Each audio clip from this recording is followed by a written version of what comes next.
Hello everyone. आज का हमारा टॉपिक है ट्रांसफार्मर लॉसेस। ठीक है। लास्ट वीडियो में हमने हिस्टैरिसीस लूप के बारे में डिस्कशन किया था और मैग्नेटिक सर्किट से रिलेटेड जो भी बेसिक पार्ट है वो हमने कवर किया है। ठीक है। तो ट्रांसफार्मर लॉसेस एक इंपॉर्टेंट टॉपिक है ट्रांसफार्मर का, जिससे रिलेटेड क्वेश्चन 7 मार्क का एग्जाम में आता है, थ्योरी क्वेश्चन है। ठीक है। तो there are basically two type of losses in the transformer. एक कहलाता है कोर लॉसेस और दूसरा कहलाता है कॉपर लॉसेस। ठीक है। इन दोनों लॉसेस के और भी कुछ नाम हैं, जैसे कोर लॉसेस को हम लोग आयरन लॉसेस के नाम से भी जानते हैं, साथ ही साथ इसको हम नो लोड लॉस भी कहते हैं, और these are also known as constant losses.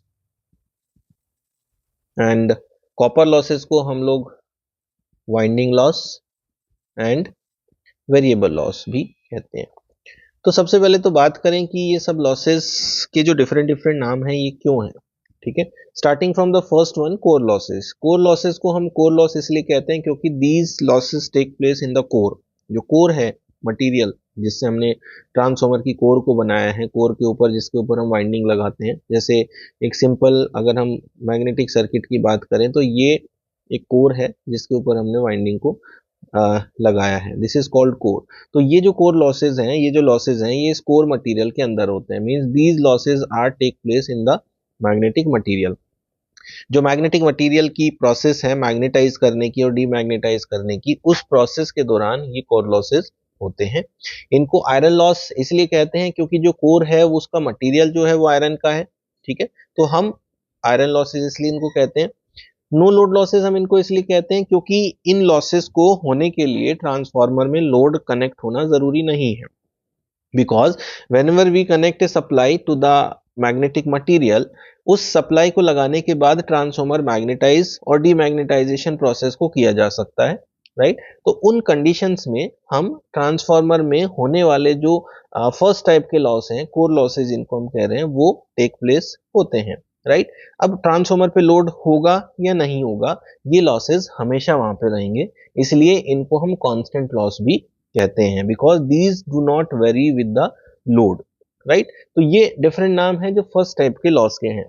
दूसरे टाइप का जो लॉस है उसमें हम सबसे पहले कह रहे हैं कॉपर लॉसेस। कॉपर लॉसेस इसका नाम इसलिए है क्योंकि ये कॉपर मटेरियल के अंदर होते हैं। और कॉपर मटेरियल कहाँ लगा हुआ है ट्रांसफार्मर में? कॉपर मटेरियल लगा है वाइंडिंग्स में। ये जो वाइंडिंग हम देख रहे हैं, इन वाइंडिंग के अंदर जो मटेरियल का इस्तेमाल हो रहा है वो कॉपर है। That is why these are known as copper losses और वाइंडिंग लॉसेज।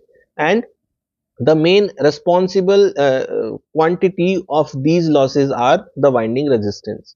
ठीक है। इन वाइंडिंग का जो भी मटेरियल है वो मटेरियल का कुछ ना कुछ रेजिस्टेंस होता है, जैसे copper will also have some value of resistance. उस रेजिस्टेंस की वजह से लॉसेज होते हैं। Basically these are the I square R losses. ठीक है।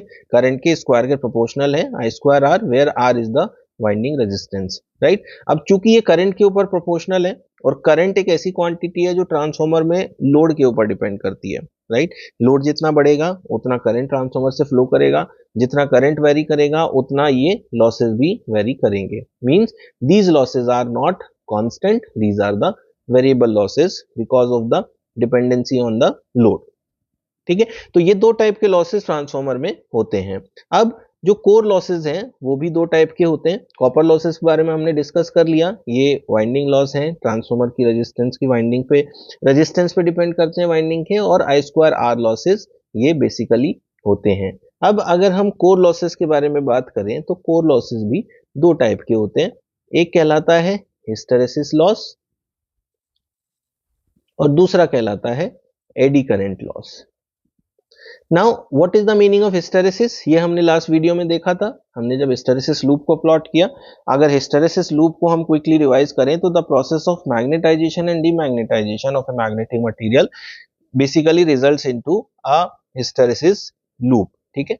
बी और एच के बीच में एक कर्व बनता है इस टाइप का, जिसको हम हिस्टैरिसीस लूप कहते हैं, जिसमें हम ट्रांसफार्मर की मटेरियल की, मैग्नेटिक मटेरियल की मैग्नेटाइजेशन और डीमैग्नेटाइजेशन प्रोसेस के थ्रू चलते हैं। यहां पर जो थिकनेस ऑफ दिस मटेरियल है ये बेसिकली हिस्टैरिसीस लॉस को कंट्रीब्यूट कर रही है। ये साइकिल हमें दिखाती है कि कितनी एनर्जी हमारे मटेरियल को रिक्वायर्ड है इन दिस प्रोसेस, राइट। तो ये हिस्टैरिसीस लॉस, हिस्टैरिसीस लूप जितना ज्यादा थिक होगा उतने ज्यादा लॉसेस मटेरियल में होंगे, और ये जितना थिन होगा उतने कम लॉसेस मटेरियल के अंदर होंगे। सो ये जो लॉसेस हैं ये हमारे प्रोपोर्शनल होते हैं area of the hysteresis loop, right. Now what are the various factors on which these losses depends. जो हिस्टैरिसीस लॉस है वो किस किस फैक्टर पे डिपेंड करते हैं, उनमें सबसे पहला हमारा फैक्टर है वॉल्यूम ऑफ द मटेरियल। दूसरा फैक्टर है फ्रीक्वेंसी ऑफ मैग्नेटाइजेशन, ये कितनी हम तेजी से इस मैग्नेटाइजेशन और डीमैग्नेटाइजेशन को कर रहे हैं, इसके ऊपर ही डिपेंड करता है, क्योंकि ये पूरा का पूरा जो लूप बना है ये एक फ्रीक्वेंसी की तरह है कि हम कितनी तेजी से ये काम ले पा रहे हैं। और जो तीसरा है that is the area of hysteresis loop, ठीक है। ये तीन पैरामीटर्स हैं जिनके ऊपर हमारा हिस्टैरिसीस लॉस डिपेंड करता है। There is a formula through which we can represent the hysteresis loss, that is PH is equals to F KH B maximum की power X watt per meter cube, ठीक है।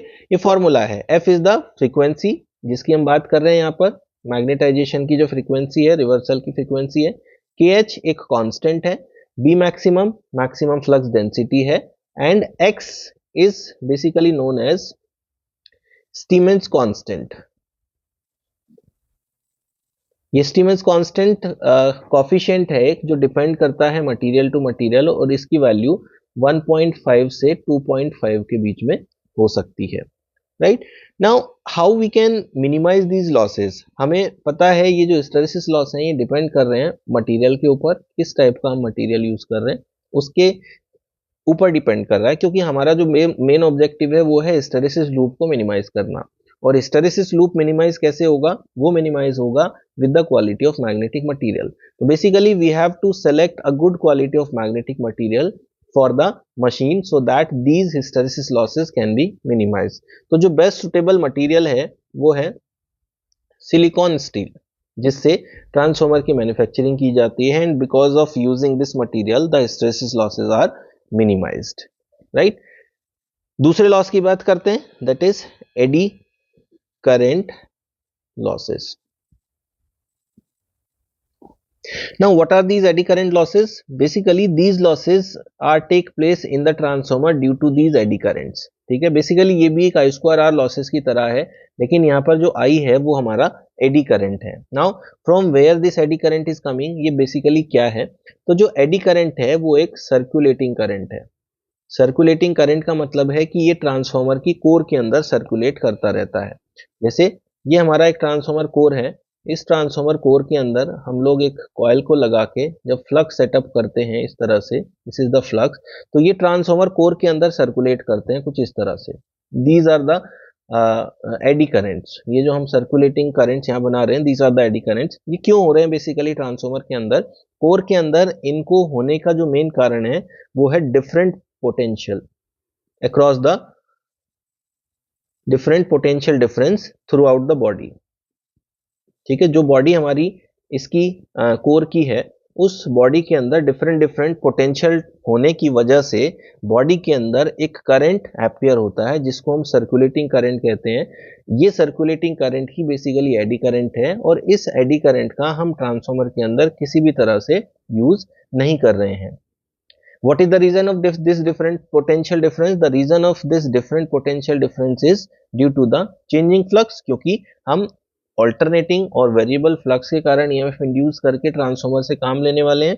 Due to that nature of the flux, transformer की core के अंदर भी difference in potential appear होने की वजह से एडी करंट लॉसेस आ जाते हैं, और इन एडी करंट के कारण जो लॉसेस ट्रांसफॉर्मर में I square R, because resistance is there.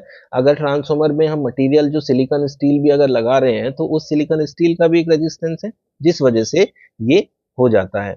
तो हमारा यहाँ पर क्या ऑब्जेक्टिव है, क्योंकि सर्कुलेटिंग करंट को रिड्यूस करना है। अब सर्कुलेटिंग करंट को रिड्यूस करने का एक तरीका है, आपको पता है कि जो करंट होता है वो प्रोपोर्शनल होता है 1/r के, ठीक है, यानी कि इन्वर्सली प्रोपोर्शनल है। अगर समहाउ हम इस कोर की रेजिस्टेंस को रिड्यूस कर लें तो हम करंट को रिड्यूस कर सकते हैं, एडी करंट को, और अगर एडी करंट रिड्यूस हो गया तो हम अल्टीमेटली एडी करंट लॉसेस को भी रिड्यूस कर पाएंगे। तो इसका तरीका ये है कि instead of using a solid piece of iron, ये एक सॉलिड पीस ऑफ आयरन है जिसमें ये सर्कुलेटिंग करंट अपीयर हो रहा है कुछ इस तरह से, ठीक है। इस मटेरियल को हम क्या करेंगे, स्लाइस कर देंगे डिफरेंट डिफरेंट छोटे छोटे पार्ट्स में। इसको अगर स्लाइस कर दें तो इसका फायदा क्या है, इसका फायदा ये है कि ऐसा करने से इस मटेरियल का जो एरिया है वो रिड्यूस हो जाएगा, ठीक है। हमने स्टार्टिंग में एक सॉलिड पीस लिया था, उस सॉलिड पीस का कुछ तो एरिया था जिसकी वजह से ये एक रेजिस्टेंस को ऑफर कर रहा था, और रेजिस्टेंस होता है इनवर्सली प्रोपोर्शनल टू एरिया। अब हमने क्या किया है, सॉलिड पीस ऑफ मटेरियल को कट कर दिया डिफरेंट डिफरेंट पार्ट्स में, और हर एक पार्ट एक दूसरे से इंसुलेटेड है, ठीक है। All these parts are separate parts which are insulated from each other. तो होता क्या है कि हमने बेसिकली एरिया को रिड्यूस किया, एरिया को रिड्यूस करने से हमने रेजिस्टेंस को इंक्रीज किया, और रेजिस्टेंस को इंक्रीज करने से अल्टीमेटली जो एडी करंट है वो रिड्यूस हो जाता है, ठीक है।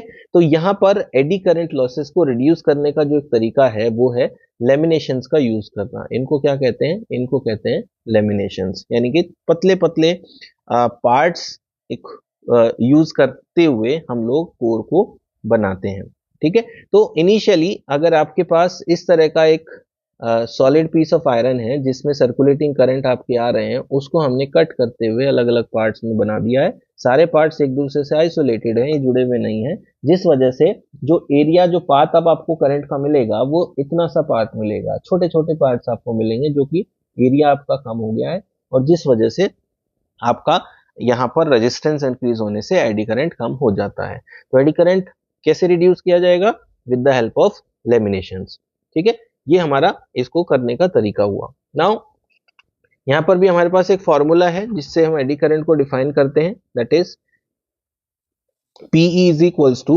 KE, which is a constant, F square, that is the frequency of the supply, BM square, that is maximum flux density का square, T square, that is the thickness of material, जो हम material को यहाँ cut करके thickness ले रहे हैं, and V is the volume, ठीक है। तो ये एक रिलेशन हमें एडी करंट के लिए यहाँ पे मिला है। तो these are the losses, about the losses of the transformer. एक इंपॉर्टेंट टॉपिक है एग्जाम के लिए, इसको हमें जरूर प्रिपेयर करना है, राइट।